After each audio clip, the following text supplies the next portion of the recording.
I would like to welcome Kim Kiyosaki and Daniel Wood to Lyckopodden, to another show. And in today's podcast, we're going to speak about empowered, how do you say it? Empowering women. Empowering women. I can't even say it almost. And you're actually coming here to Sweden soon. Yes. How did you get interested in business from the beginning? Well, first of all, I want to say that I'm so thrilled to be coming to Sweden. My ancestry is Swedish. My grandparents came over from Sweden to the U.S. My grandmother was from Malmo, and my grandfather was just outside of Stockholm. Oh, cool. So I grew up with a lot of Swedish traditions as a child, and have a very, very warm place in my heart for Sweden. So very, very excited to be coming there. Yeah, we're so excited to have you. I mean, to have these 2 days with obviously the Swedish Wealth Institute is so glad that you're coming and that you'll spend 2 days with us, and especially the 25th, really help share your lessons about what it takes to be a successful businesswoman. Yes. Well, yes.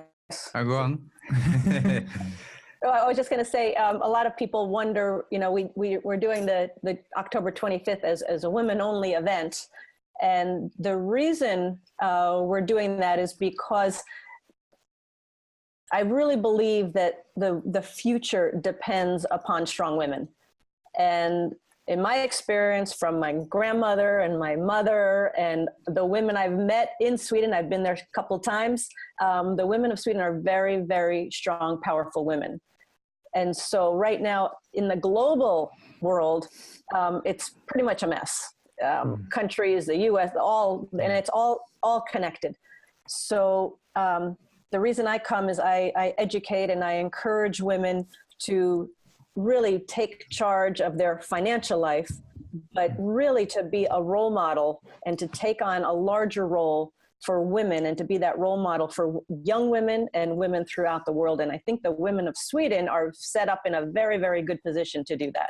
So I'm just coming to share some of my experiences, what's worked, what hasn't worked with money, what has worked with business. I love entrepreneurship and I love investing. So I'm going to come with my team, and the difference with my team and a lot of other people who teach, okay, there's real teachers and there's fake teachers.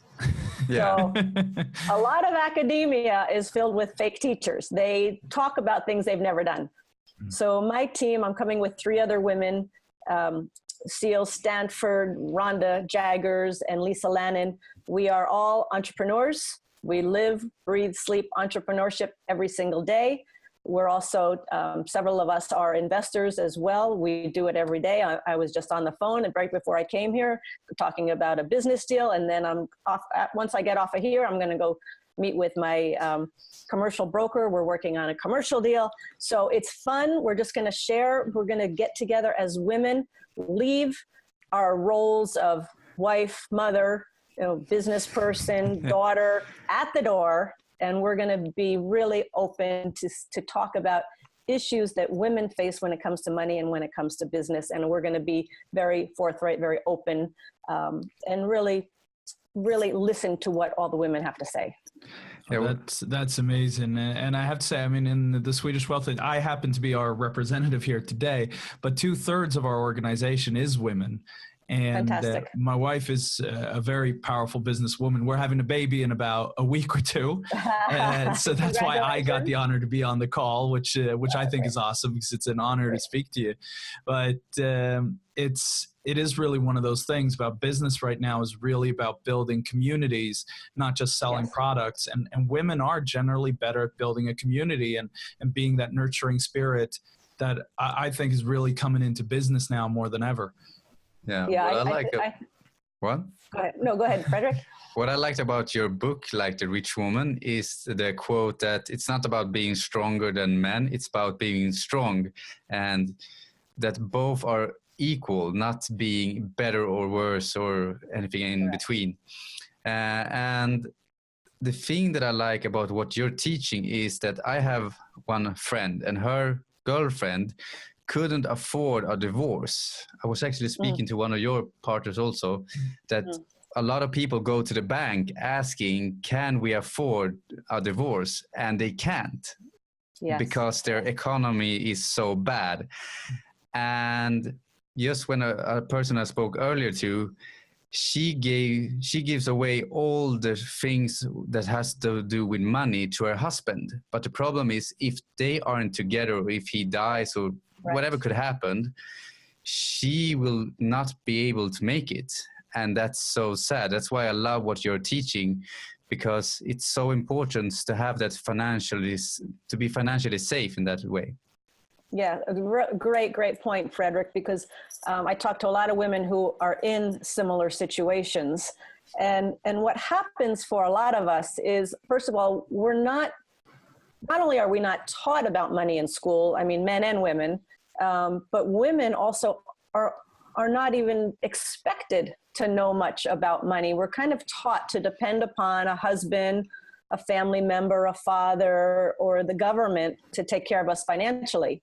And exactly as you're saying, Fredrik, is if something unexpected happens, such as a divorce or death of a spouse or just bad money management, too often women, especially as we get older, find ourselves in a financial crisis. And that's the main reason I speak and I teach, is because I don't want women to be in that financial crisis. The statistics are pretty staggering. I'll give you one, and it's a US statistic, but the trend is the same for a lot of major countries. And that is, of the elderly in the US, of the elderly living in poverty, 3 out of 4 are women. But the more shocking thing is 80% of those women who now live in poverty were not poor when their husbands were alive. So he passes away. She has no idea how to manage money. She doesn't even know how to write a check, basically. Right. So she's depending upon other people who say, oh yeah, I'll help you. And they help themselves. And the next thing you know, she's broke and she's homeless. So women do not have to be put in that situation. What I like to do is to encourage women to, number one, if you're not making your own money right now, and there's no reason why you shouldn't be, we'll talk about that at the event, you need to know what you've got, you need to know where it is, and then thirdly, ideally, you want to learn how to grow it. So what we're going to talk about at the event is not just about managing your money. It goes much farther than managing your money, because that's what a lot of people talk about. But we're talking about, how do you take the money you have and how do you grow it? How do you make it work for you? Because we work so hard, we all work so hard for our money, that it drives me crazy when people just blindly turn it over to somebody else who thinks that they're going to take better care of your money than you. So I'm all about getting educated, understanding the different vehicles available to you to have your money grow. That's what I'm about. That's what I love. I recently saw 2 movies, The Inside Job and The Big Short. And for those who don't know about them, I can strongly recommend them, because they show what could happen if we give all of our money away to somebody else, hoping that they probably could take care of it, but many times they don't. And if we financially educate ourselves, we have at least a better possibility of either handling the money ourselves or knowing who we should give them to. Right, exactly. And you talk about, there's also a movie about Madoff, Bernie Madoff. And, I'm going to see that one. Yeah, people blindly, they say if it sounds too good to be true, it probably is. And I've known people like this. I and Robert myself, we say if you are gonna turn your money over to somebody, to go and do your due diligence, go visit the company, go talk to the people. I'll tell you one quick story. Is Robert and I years ago met this gentleman, and he had a system for trading stocks, and his statistics look very, very good. And he was in Florida. So we met him, and we actually got on a plane. We flew to the company. We checked him out. We checked out his traders. We looked at the numbers. Everything looked great, and we put some money with him. And then one day we're looking on the newsstands, and here's this newspaper. And on the front cover of the newspaper is this guy sitting on a beach chair And the headline is, "Would you trust this man with your money?" And we're like, uh-oh, oh no. And we were just about to give him more, and we read the article, and sure enough, we did the best we could to check him out, but he was basically a Ponzi scheme. And today he's in jail. So even checking them out, that even just got me more involved in getting myself educated and handling my own money and not turning it over to somebody else. Even when we checked them out and it looked good, we were still fooled. Yeah. So, nobody's going to take care of your money like you are. So get yourself educated. And what we talk about, it's simple. The concepts are simple, but the key is taking the information and then putting it into practice every day. And that's what the three women and I will be talking about, because we practice this every single day. If you come to a seminar and you get the information, but you don't do anything with it, you don't act on it, it's not going to do you any good. No change will happen. Yeah.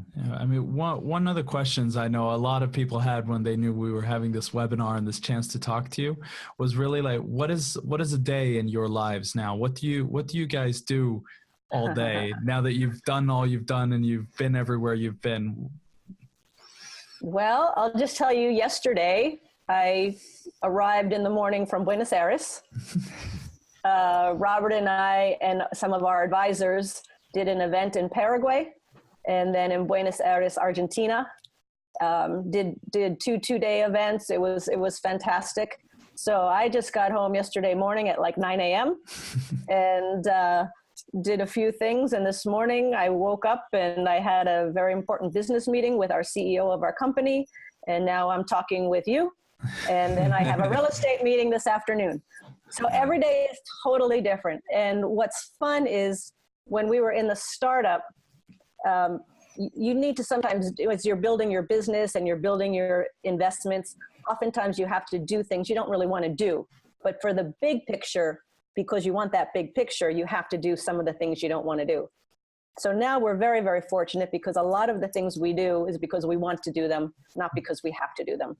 We have a great team at Rich Dad. We're so blessed. Robert and I take no credit for the team. We have a CEO and a president that are great at managing people, much better than we are. And they put a great team together. If you're the smartest person on your team, then you're in trouble. Yeah. We have a lot of smart people around us, and they do a great job. So every day is different. Tomorrow I might be on a golf course. Yeah. That sounds awesome. And I mean, a lot of the people who will be at the event and a lot of our members in the Swedish Wealth Institute are in that startup phase. Yes. Can you share some of the lessons, some of the experiences you had when you were starting up?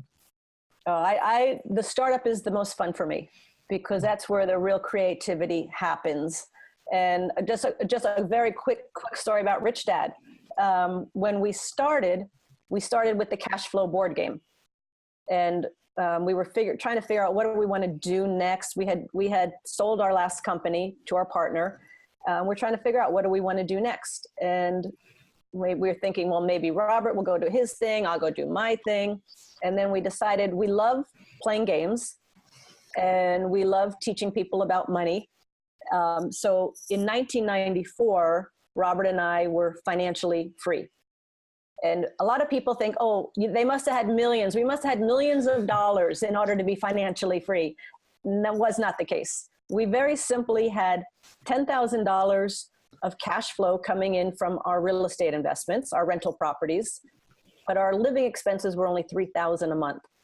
So at that point, we had a cushion of $7,000, $10,000 coming in, $3,000 going out. So we were financially free. And the beauty of that was we really got to ask ourselves, what is it now we really want to do with our life? And everybody kept asking, how did we get financially free? How did we do it? And we thought, well, instead of traveling all over the world and telling people what we did, let's create a game. And so we created this game called the Cash Flow Game. And the purpose was for people to teach people. So we didn't have to be teaching it. You could sit around with the board game with your family, with friends, and you could play together and teach one another. So we created the board game. And we had 1,000 copies. And then then we're trying to figure out, well, how are we going to sell it? No, we did a little backwards. How are you going to sell it? Because in business, you've got to create a great product, but more importantly, how do people hear about you? How do people hear about you, and how do you grow it? How is it scalable? So those are my 3 steps. Is what's the product, and the product is typically the least important thing. Mm-hmm. How do people hear about you, and then how do you grow the business? So we had the cash flow game, and then Robert's like, well, we need a brochure. So we started to write a brochure. And long story short, the brochure turned into a book called Rich Dad Poor Dad, and the book took off. We had no idea it would take off the way it did.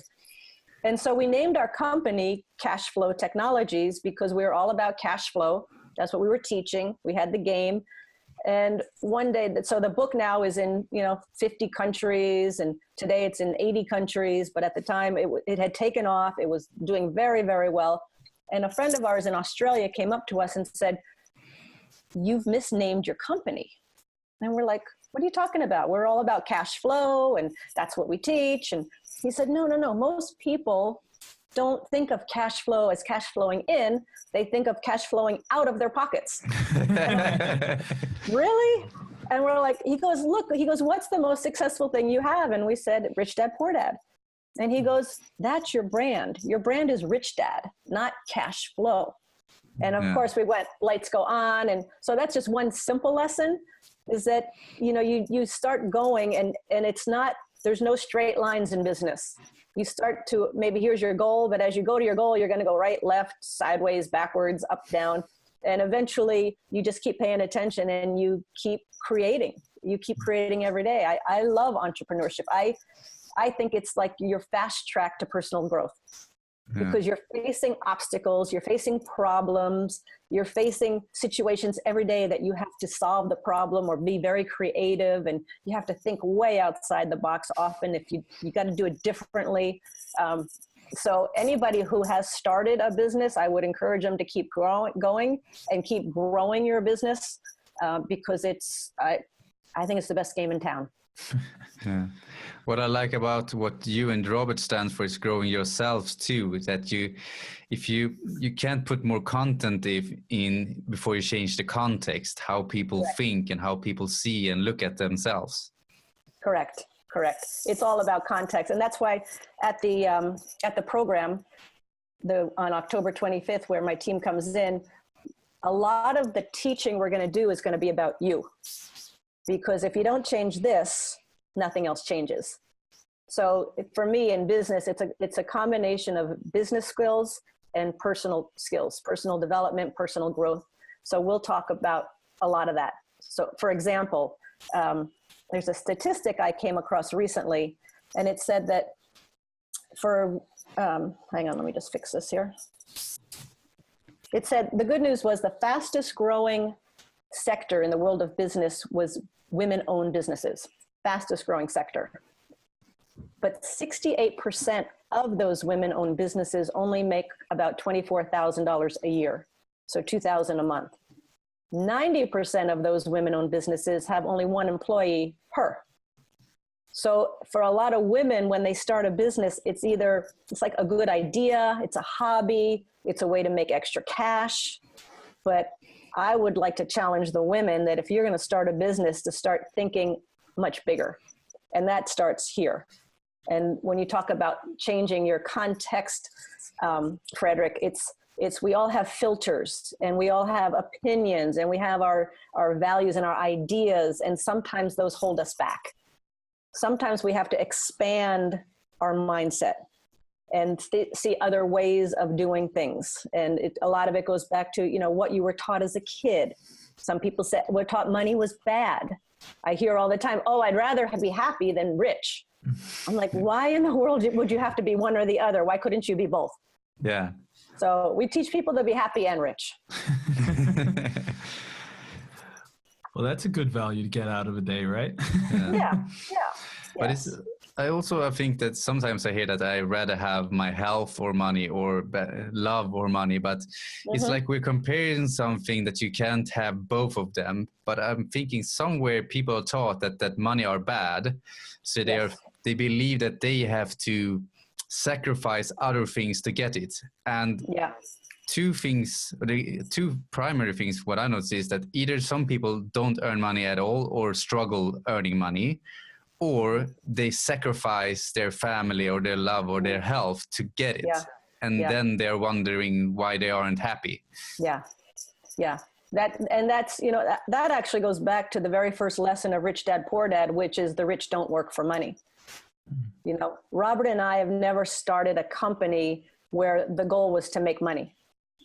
There always was a bigger purpose to the company. So for the Rich Dad Company, our mission from day one in 1980, when did we launch? In 1996, the mission statement has always been the same: to elevate the financial well-being of humanity.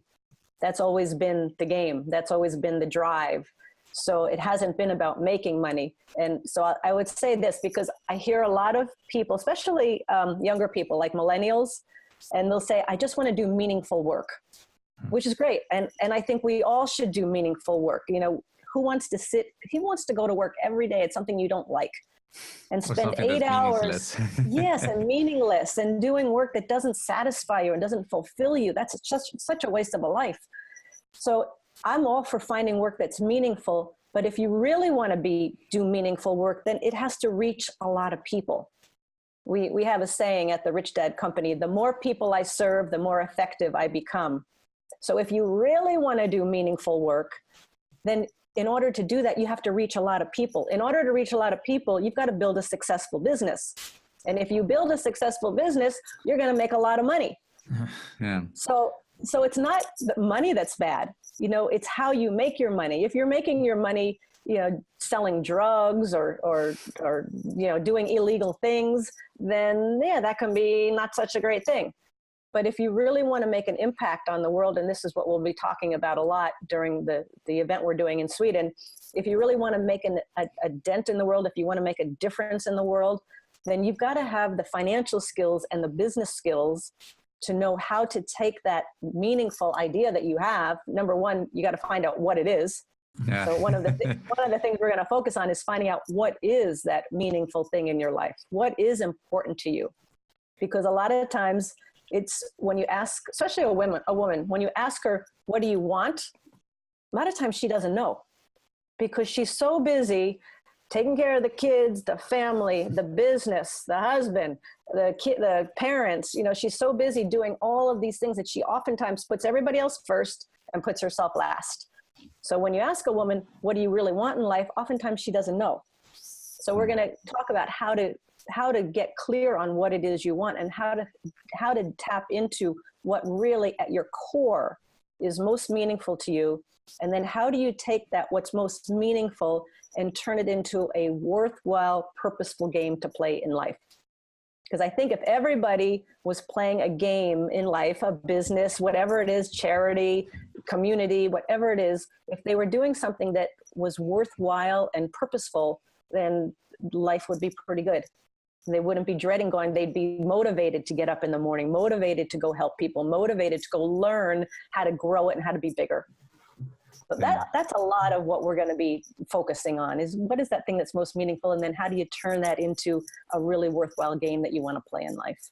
Yeah, I love that. I mean, and something that's fun that I've seen at a lot of our events. A few years ago, when we were doing our first events, we would see most of the people in the room, when they were asked, you know, why do you want to get into business? Why do you want to create a company? Most people put up their hand and said, well, I want to make money. Yes. But now lately, I mean, the last year especially, anytime that question has been asked, people are saying, I want to make a difference. I want to change the world. And I think it's really kind of a collective change that is really happening. And it's not an age thing either. I mean, we had the same age of people then. We have people at 55 or 60 in our rooms today. And it's amazing to see that has become the core driver to make that change and make a difference. But I love what you say about you can't make a difference if you don't build a successful company, because then you're working with one person and not with hundreds. And that's become our mission. Yeah. Exactly. That's fantastic, Daniel. Thank you for saying that. Because I know that if the purpose of your business is to make money, when things get tough, when you face this obstacle, when your product sales go down, when the person you were counting on quits, when lawsuits come, when any time you have an obstacle or a setback, if it gets really hard and your only purpose is to make money, you're going to quit. But if your purpose is grander and bigger, and as you said, Daniel, wanting to make a difference in the world, then when those obstacles come up, you're going to figure out a way around it, because this is going to be really important. We call it your reason why. Why are you doing this? What is so important to you that's driving you? Because being an entrepreneur is not an easy thing. It's the best game, and I love it. I mean, it's so worth it. But if somebody had told me when I started out, Kim, here's all the things you're going to face. You're going to have people steal from you. You're going to lose money. You're going to have lawsuits. You're going to have setbacks. If they had given me that list, I never would have started. Yeah. Well, yeah, and I mean, it's the same for us. I mean, we started out actually because we read Rich Dad Poor Dad, me and my wife. Oh, fantastic! That's how we got started, which is really cool that we're now on this conversation. But for us, we went into property investing, just like we learned from the book, and we quickly lost about $250,000. Yeah. So that was a fun start. and what's become our mission since, though, and that's why I'm happy it happened, is because our whole mission is no one should have to go through what we went through. And that's why we want to bring you to Sweden, and we're so happy that you're coming, because you can help people learn these things that they needed to know, because we didn't have a proper mentor. We didn't get that support and guidance.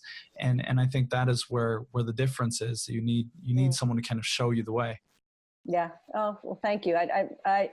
You hit on something really, really important, which is mistakes, in business, right? We make mistakes every day. In investing, we make mistakes every day. Well, what happens is what it takes to be successful in school is the opposite of what it takes to be successful in life. So for example, you go to school and they punish you for making mistakes. You take a test and you make mistakes, you get an F. You give the wrong answer. You're humiliated in front of the classroom. They tell you don't make mistakes. They tell you do it on your own. Take a test by yourself. Cheating is a mistake. Okay, in the real world, if you're not working with other people, if you're not collaborating and you're not cooperating, you're not going to be successful in business. That's why I say, 90% of women-owned businesses have one employee, her. Very hard to grow a big business with one person. I think it's impossible. And one of the other things that school tells you is there's only one right answer. Well, we all know as entrepreneurs, you've got to have multiple answers to solve a problem. There can't be one way to do it. You've got to have other ways to do it in different options. In my meeting today, we're looking at a problem that we have, and we're like, okay, let's look at all the various options and answers to this problem. So people who come out of school oftentimes think they're smart, but then in the real world, they find out they're not. Or they go to school and they're taught they're dumb, and they come out in the real world and they find they're not. Right. So some people even don't go to school and think they're dumb because they don't have a degree or anything like that. Yes. How silly is that? I mean, school is just, I think you're pretty much done with school after third grade. You know how to read and write. I could actually agree. Yeah, you're pretty much done. Yeah. I mean, if you want to be a doctor or a lawyer or an accountant, then I guess you got to go to school. But to be an entrepreneur and to be an investor, you don't need to go to school. And I think oftentimes kids come out of school with their spirit really crushed because we're not learning what it is we want to learn. We're told to be quiet, sit down, which is the worst way to learn. Don't make mistakes. And you're going to study what I want you to study, not what you want to study. So people come out of school and they're like, I don't know what I want to do. Well, of course you don't, because your whole soul and spirit has been told no, no, no, no, no. And so you got to kind of rehab that and start from understanding what you do want and what you want to study, because once you find that out, life becomes a lot easier. I think that's a common thing, because I know before when I was in school, and the reason for me to study or read books or educate myself wasn't the reason I wanted to learn, and wasn't the things I wanted to learn either. And so I got punished for the things I couldn't do or were not good at, instead of helping me investigate what do I like to do. And because of that, I really had to reprogram my mind, because I got a really bad self-image. And I thought that I didn't like to learn. But the truth was, I loved to learn in another area. Like, you have Rich Woman, Rich Dad, Poor Dad, and all the educations that you're doing. I've even been working with Darren Weeks as advisor for you. Oh, great, yes. For I think 1 year with marketing. And those lessons... He was with us in South America. Yeah, great. Yeah. And those lessons that came from there for such a short period taught me more than so many years of education that I can't even compare the two of them. Yeah, yes, exactly. And again, it goes back to, there was a story I wanted to tell. I just thought on the top of my tongue, but it goes back to, I know what it was. Goes back to, your spirit gets crushed in school because you can't study what you want to study. It's like when you're a kid and you're just free and you're outside and you're running around and you're learning about this and that, and it's fun and it's exciting. And then you're told you have to study, the Renaissance. And I'm like, I don't want to study the Renaissance. I don't even know what that is.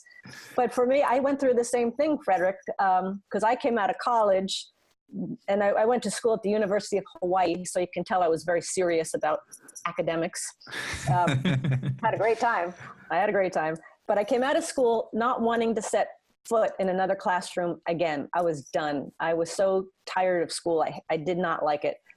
And my very, very first gift from Robert was not nice jewelry or a trip somewhere. My first trip from Robert was an accounting class. And I'm like, oh my God, I don't want to go to a classroom and I don't want to be lectured to, and I don't even care about accounting. But this class was very hands-on, very participatory. We actually were in teams. It was 2 days. We built a business. We built a lemonade stand. We competed with each other. We had to understand the numbers. It was very dynamic. It was very fun.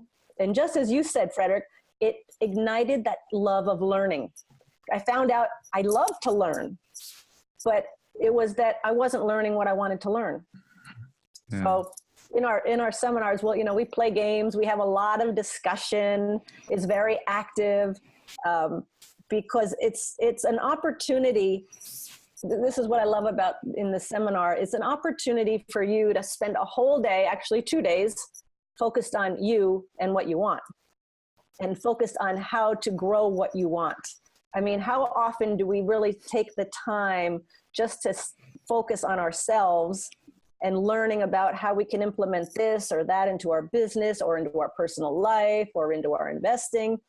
I think that's probably one of the biggest gifts you can give yourself, is to spend 2 days investing in you and leave all the other roles of mom and daughter and wife and business and all of those leave them at the door and just come focus on you. I think that's going to be one of the best gifts you can give yourself. Yeah, I completely agree. I mean, I think it's going to be 2 amazing days. And I'm just sitting here listening as a parent as well, is when you talk about school and the way they learn is really how, as a parent, to try to counteract that with our kids and not put them in that same place, because that's the path they're about to go. Right. And Lisa Lannon, who will be with us, she went through the exact same thing. She and her husband, Josh, they started very successful high-end drug and alcohol rehab centers. And they sold that business a few years ago. And now they've started a new drug, alcohol, PTSD rehab for veterans, military veterans, firemen, policemen, first responders. And they're doing very, very well. And they have 2 young children. And they went through the same thing. They send them to school. And of course, the young boy was getting in all kinds of trouble and the girl was not interested. And so every day they'd come home and they'd say, okay, tell us what happened. What did you learn? What did you like? What didn't you like? But they had to spend a lot of time making sure that the school wasn't damaging them and making sure that they were actually learning what it is they were interested in. I think the key, Robert and I don't have kids purely by choice, but the key is what Lisa did with their kids is found out what they were interested in and then taught to that. So the young boy right now, he's very interested in rugby. And so, you know, he's reading about rugby, he's watching rugby, he's learning a little bit about statistics via rugby. So if you find out what your kid is interested in, I think that makes a huge difference. And then you can teach to that and just get them through the system. That's an amazing lesson too. And as you say, like, he's learning statistics because he loves rugby. All of a sudden, math is fun. Yeah, exactly. And our other, one of our advisors, Blair Singer, he's an advisor on sales. His son started collecting silver coins, 1 ounce silver coins, and he kept collecting them. And then one day they had show and tell at school. So he took his silver coins and taught the class a math lesson in, this is what I bought it at. This is what it's worth today. So that means my profit is this much. And he taught the whole class math because he was interested in silver. Yeah. But I think a lot of people is afraid that their children will be spoiled if they are not learn what they're supposed to be learning and do what they're loving instead. What are your thoughts about that? I just read something really interesting about that, Fredrik. There's a difference. Number one, what they study in school, I don't know how important it is. I mean, ask yourself, calculus. When was the last time you used calculus? When was the last time you used algebra? But there was a difference between passion and purpose. And I'm studying this a little bit right now. Passion is what you are passionate about inside. What what just turns you on? So for example, the Segway, the machine, the Segway. Okay. The founders were very, very passionate. They wanted to change the world with this new Segway, but they didn't have the purpose of what was going to take, why they were going to do this, how they didn't have the skills and the wherewithal and all to get through the passion. And the purpose is passion is about you, but purpose is about others. Okay, so the purpose is how is this going to improve people's lives? So they were very passionate. They thought inside they were very passionate about it, but the purpose of how is this going to help others wasn't clear enough. Okay, a lot of explorers had passion, but they didn't have how is this going to help others. So it's a fine distinction, but I like it. I think what you need a combination of passion and purpose, because you need that energy and that drive within you in order to make the world better for other people. Yeah, that's so true. I love that explanation. Yeah, I'm just sitting here processing it now. I know, I just was studying it the last month, and I'm like, wow, this really makes a lot of sense. So yeah. And we'll discuss that too at our 2-day. We'll discuss that. Could you tell us a little bit more about, because I've read your book, I have it here even. Could you tell us a little bit more about this book? For those who haven't read it? Yeah, this is like the wake up call. I call this the wake up call for women, because some of the statistics in Rich Woman, the number one thing couples fight about is money, right? The number one reason for divorce is money. 50% in America. It's not the same in all countries. I think Sweden, was in like the 30s or something percent, the percentage of couples that divorce. There was actually a study done of Sweden couples, and they asked women, it was actually for women, and they asked women, if you had the money to divorce, would you divorce? And I think it was like 60-some% said, yeah. Oh my God. Wow. I mean, it's scary, but that was Sweden. That's horrible. I hope my wife wasn't on that list. I hope my girlfriend wasn't on that list either.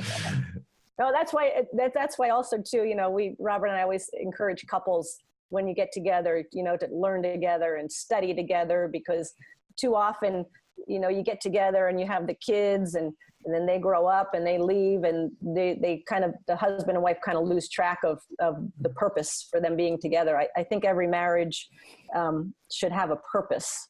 And sometimes that purpose may change as you grow. But I think it's very, very important that couples learn together, study together, find out what they're interested in together. I think that's very important. Yeah, I completely agree. I mean, it's been an amazing ride for me and my wife to be able to run our businesses together.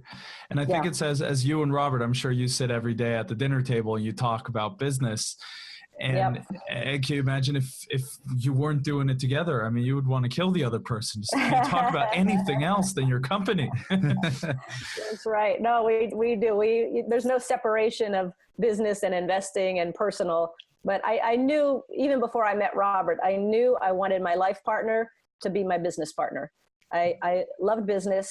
Matter of fact, our very first date, Robert asked me this back in 1984. Yes, we've been married 31 years this year. It's been congratulations. Quite an adventure. Lots of ups and downs, like any other married couple. But he asked me our very first date, he said, what do you want to do with your life? And I said, I want my own business, because I wasn't just fired once from my first job out of college. I was fired twice. And I realized it must be me. And so when I said that, I want my own business. He said, well, I've started several and all of my friends are entrepreneurs. And I'm like, this is where I need to be. And so I started my first business. And then a year later, Robert and I started our business together. We built many, many businesses together. And the most successful and the most important to me is the Rich Dad Company. And it's not for everybody. To be in business with your spouse or partner is not for everybody. What do you recommend for those who aren't, or let's say if you're a man or a woman and you want to start a business, but your spouse aren't interested at all in that area, what would you recommend as a first step for those people? That's the $1 million question, Fredrik. I get it all the time. I get it about business and I get it about investing. Because the reality is, if you want to start a business and your spouse or partner doesn't support it, the chance of your success is pretty much zero. Yeah. So that's a big issue. Now, you could start your business on your own, but as long as your spouse or partner supports you doing that and encourages you to do that, then that's fine. I know a lot of people. How do you mean? Do you mean that they have to be in the company helping you, or just agreeing that you're doing your business, not struggling with you? Yes, not fighting against you, not telling you you're not going to make it, not telling you it's a stupid idea, but somebody that says, okay, you want to do that, great. I'll encourage you. I'll be your cheerleader. But they don't necessarily have to work together, because not all couples should be in business together. Yeah, I like that explanation, that it's rather they can be a cheerleader and that's okay. Yeah. They don't have to be in your business together with you. Right. And I hear this a lot from women or men. It goes both ways. My spouse or partner is not interested in investing. And then I say, well, that's one of the reasons we created the cash flow game, because the cash flow game, if you play it, it's basically everything that Robert and I did to become financially free. And the purpose for playing it is to start the discussion. It will open up discussion. And a lot of time talking about money is very, very tricky. And sometimes you're walking on eggshells, because you don't want to, if he's handling all the money and then she gets interested, he gets threatened, like, am I not doing a good job? And so we created tools so that the tools can kind of act as the mediator for the discussion. Because you're going to talk about money, you're going to invest your money, you're going to buy property, you're going to buy stocks, and it starts the discussion. And we also have a kids version to teach the kids, because the kids get very, very interested in money early on. So that's one of the things we recommend. I love the cash flow game. I've been playing it a lot, and especially the new updated version. Yes. What I like with the kids version is that if kids are taught the right way about money at such an early stage, they won't go in the same troubles that we adults are doing, because we were taught the wrong things in the beginning. Yeah. So we need to unlearn, as adults, we need to unlearn what we've been taught. But if you teach the kids in a fun way with a game, they can be learning the right things in a fun way. Yeah. You're teaching them you're trying to tricking them a little bit, because they're having fun, but they're actually learning in the process. So I think that's really good, because, we're taught and I was taught the same thing, go to school, get a good job, and save money. Well, saving money, when my parents taught me about saving money, they were earning, 12, 15, 18% interest in the bank. And so if you had $1 million, you're getting like 150,000 a year. People can live off of that. But today you're getting like maybe 1%, and you can't live off of that. And plus with the print, all the printing of money, inflation, you're actually losing money by saving money. So we always say, don't save money. Instead of saving money, spend money. Yeah. And I'm not talking about, going out and buying the nice car and the nice house and all of this. I'm talking about spending it on things that make you money, which goes back to the conversation about what are you interested in? Because in the world of investing, there's 4 asset classes. There's business, there's real estate, and real estate, we're talking mostly about rental properties, rental, commercial, personal, residential. There's paper assets, stocks, bonds, mutual funds, and there's commodities like gold, silver, oil, and gas. So when people get started in the world of investing, 2 things I say. Number 1, learn the language of money. Learn about what is income, what are assets, what's expense, what's asset, what's liability, what's cash flow, what's capital gain. Start to learn the language of money, which is very, very important. Which they can do at the event. Yeah, we'll be doing a lot of talking about vocabulary and what you're learning. And the second thing is, what of those asset classes, as you do your homework and start studying them, there's one that's going to speak to you. There's one that you're going to say, oh, I really like this one. I'm going to focus on this one. So I love real estate. It was back in, a long time ago, 1989. And Robert said to me, it's time you start investing. And I didn't know what it was. All I heard about was stocks and bonds from TV and things like that.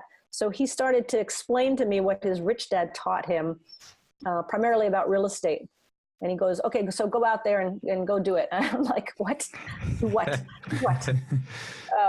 And so long story short, I found my very first property. I won't go into all the details, but it was a little 2-bedroom, 1-bath house, scared to death, afraid of making a mistake, afraid of losing money.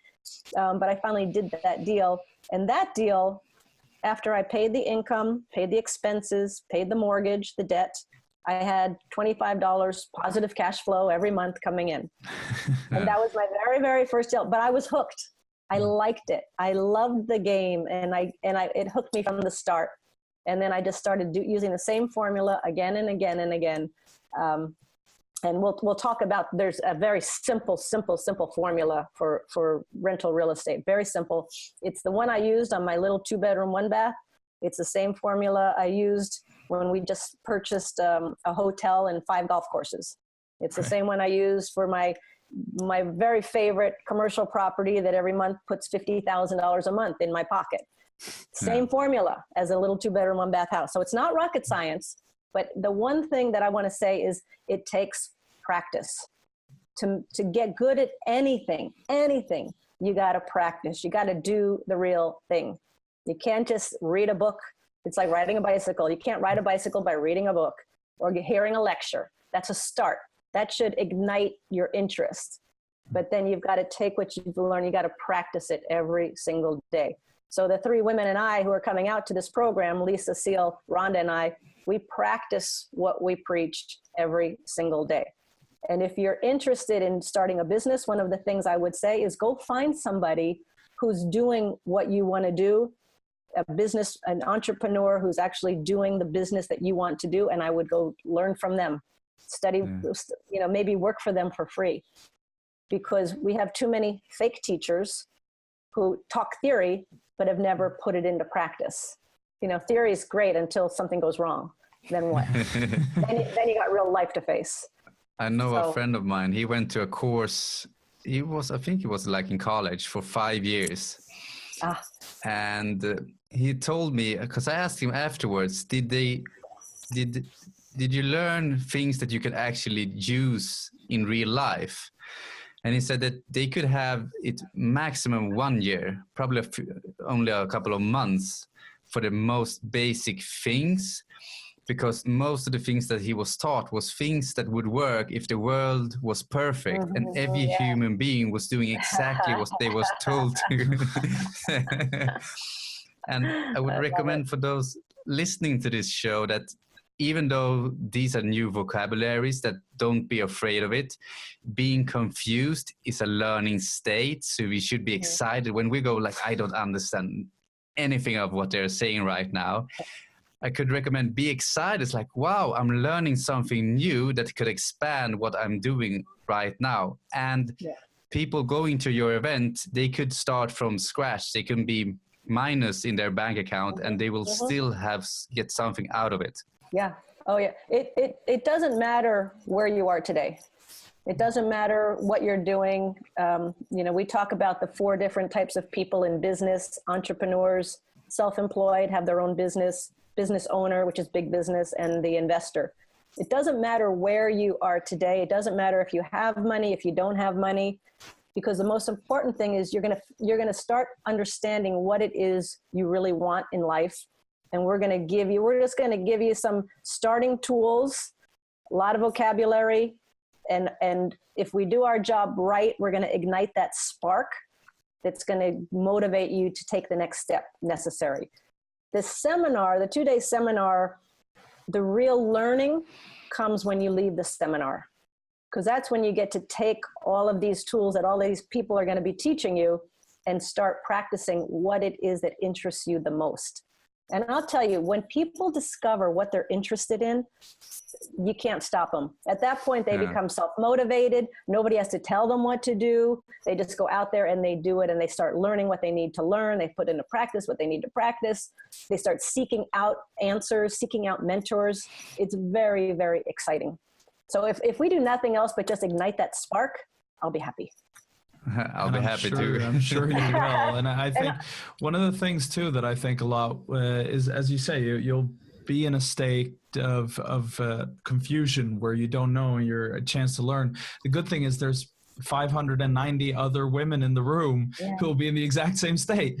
Yeah. So you'll have that support. You'll be able to work together, and I'm sure you'll find both friends and potential business partners right there in the room that you can hold your hand during this journey. Yeah, that's a great point, Daniel, because that's one of the main reasons the second day is women only, is because what women will find is the problem or the issue that you have is not just you who have it.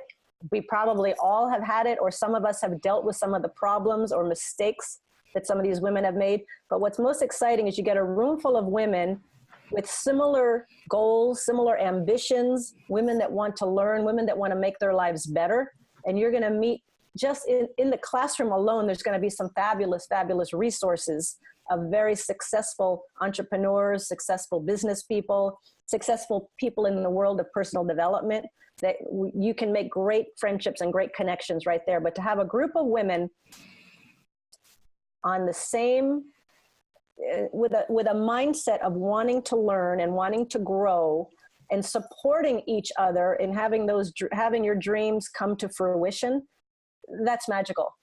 So for example, I was speaking to a woman the other day, and she said, and there was a few women, we were all talking, and I'm in this world every day. So the people around me are advisors, we all support each other in growing their businesses and having a better life. And so I'm in that environment all the time. In our business, our team at Rich Dad, everybody supports each other to excel. So I'm speaking to this one woman, and she goes, I love talking with you guys. And I'm like, well, that's good. I'm glad you do. She goes, no, you don't understand. I have nobody to talk to about this. I have nobody to share what I want to do. My family thinks I'm crazy. My sisters think I'm crazy. And nobody else understands what I want to build and what I want to create, and that I want my own business and I want to be financially free. And she's like, I need to be around those people. Those are the women that will be at that event. And that's very, very exciting. You're not alone. You're not alone. There's other people that will support you.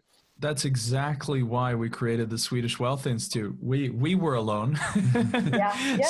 So we created it, and the amazing thing is the people that have joined. I mean, every event we're between right around 100 people. And obviously this event with you as the keynote will have an extra draw. So we'll be closer to 600. It's just an amazing group of people. When you gather people in with the same hopes and dreams into a room, truly magic happens. And when no one's there to hold you back. Right. Because we have our own doubts, right? I mean, my very first real estate deal, I had all my own doubts. I was, what if I make a mistake? What if the roof leaks? What if the tenant moves out? What if I lose money? I didn't need somebody else telling me negative thoughts. I had my own going on. So now you get people around you who go like, you go do that. And not only go do that, because that's again, the passion, but the purpose of how to make it actually come into fruition. What are some of the steps you need? What are some of the tools you need? My love of business is marketing. It's always been marketing. From day one, I love it. I understand it. I know how to get my message out to people. I know how to grow a business through marketing. I didn't know anything about accounting. I didn't know anything about legal. And so I don't want to learn accounting and I don't want to learn legal except for my own finances. Of course I do. But we have great attorneys and great accountants that support us. So the other thing is, as you're starting out, oftentimes as you start your business, you do have to do everything because you're just starting, but just in the back of your head, know that you're going to need, in order to grow that business and make it successful, you're going to need a successful team.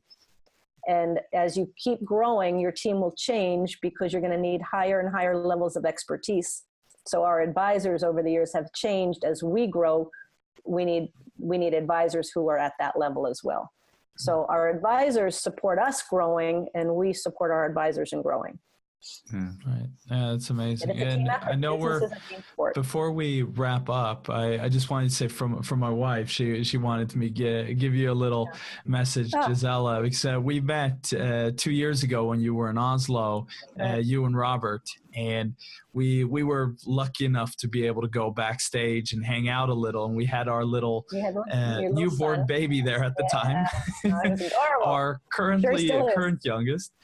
And now the funny thing is she would have been on this call, but we're having another baby now in a week or two, so you'll be seeing her again with our new little baby. Oh, fantastic. And yeah, it's going to be so fun. And I don't know if it's just that you're lucky that you're always here when we have a baby, or I feel lucky. I certainly feel lucky. I feel lucky too about that. Oh, that's fantastic. That's fantastic. So I look forward to meeting her, and I look forward to meeting all the women who come on the 25th of October and the 24th. I'm sure we'll meet a lot of people that day as well. Of course, our VIPs will be coming backstage, and I'm sure you'll be there and meeting up with them as well. So all those who have taken the VIP option will get a chance to maybe get a picture with you and maybe exchange some words. Yeah. Of course. No, I loved it. That's the main reason I go on the road is to meet the women and to talk with them. When I was in Argentina and Buenos Aires, we did a breakout session with the women both days. And again, the issues and the questions are very similar throughout the world. So you're going to find that a lot of times you're not the only one in this situation, that there's other people, and you can learn from what they've learned and learn from their mistakes and learn from their successes as well. And that's what I'm intending for Seal, Lisa, Rhonda, and I, that we can inspire you to, number one, keep learning, but to find out what it is you really want, and then how to get what it is you really want. So the topic of what do you really want could be an all-day topic in itself. Oh, yeah. But what do you want and how do you get there? Where are you today? Again, it doesn't matter where you are today. If you're just starting out, if you have a successful business, if you have no investments, if you have a lot of investments, it doesn't matter, because it's all about from where you are now to taking it to the next level. Yeah. That's what the 2 days are about. I'm really looking forward to meeting you there at the event. I'm going to say one last thing, because I'm just going to do a little tease, just a little tease. Okay. We're going to do one exercise that is, to me, probably one of the most powerful things that I use every single day, and I practice every single day. And it's a personal practice, and it's a very, very powerful thing that if everybody could understand and use this, your life will be better. And that one I guarantee. Wow. We're looking forward to that. All fun. we're going to have a great time. We're going to have a great time. Looking forward to it. And I can't wait to get back to Sweden and to meet the Swedish women. And, because again, I believe the Swedish women are a force to be reckoned with, and you've got a role to play in this global world. And the world needs strong female role models badly. Yeah. So it's time we step up. We're speaking in the Happiness Podcast. Lyckopodden in English is the Happiness Podcast. So it's nice. Great. So I think it will be a really great event, a lot of laughs, a lot of learning. And I want to thank the both of you for this amazing conversation. And I'm looking forward to meet you at the event. I look forward to it too. I look forward to meeting everybody there. And thank you for this time. Thank you for putting on, and thank you for the work that you guys are doing. It's very, very important. I appreciate it. I'm glad to be a part of it. Thank you. We really, really appreciate you taking this time and coming all the way to Sweden for us. Yeah. Thank you. Thank you. My pleasure. Thank you. Okay. We'll have you here a lot more often in the future. Sounds good to me. Thank you. Bye-bye. Bye-bye. Bye.